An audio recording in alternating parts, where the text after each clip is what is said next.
Hello there, it's Sev here from Three Counties Motorhomes and welcome to this video guide on the Calira control panel that you see here. Now unfortunately I don't know the model number of this control panel at this point in time, but it's pretty obvious which panel we're referring to.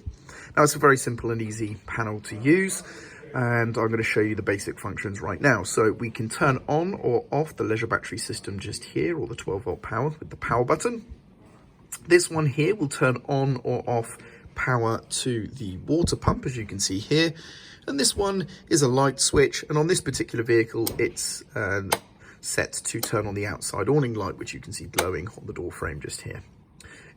Then we have some LED segmented displays. One is for water, which as you can see here is for fresh and or for water tanks to display whether full or empty up here, and then we have batteries just here. Now there is battery 1 and 2, so this is to indicate whether or not we're split charging, so we're charging both batteries, and this one here is to indicate if we're plugged into mains electric and the charger is charging, and that LED there will illuminate if that's the case. So both of those are true, so we have both of those LEDs illuminating.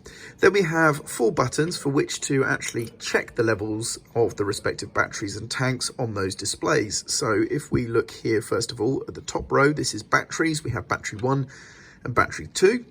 And you can see we can just hold those buttons down and we can check the voltage here. Now you'll have to refer to your manual or any vehicle documentation, or even speak to your handover specialist to understand which battery is battery 1 and battery 2, so you know which one's your leisure and vehicle battery.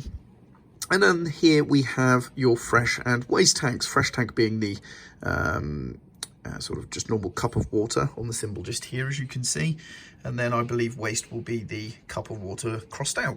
So we press here and you can see that this vehicle is drained down, so the fresh water here is showing 0 and it's a red LED because obviously that's not ideal. We'd ideally like water in the tank. But the waste is 0 and showing a green LED because the waste ideally should be empty. And there you go. And that's literally all there is to it. So it's as simple and easy as that. Now, I hope this video's been useful and thank you very much for watching. Take care.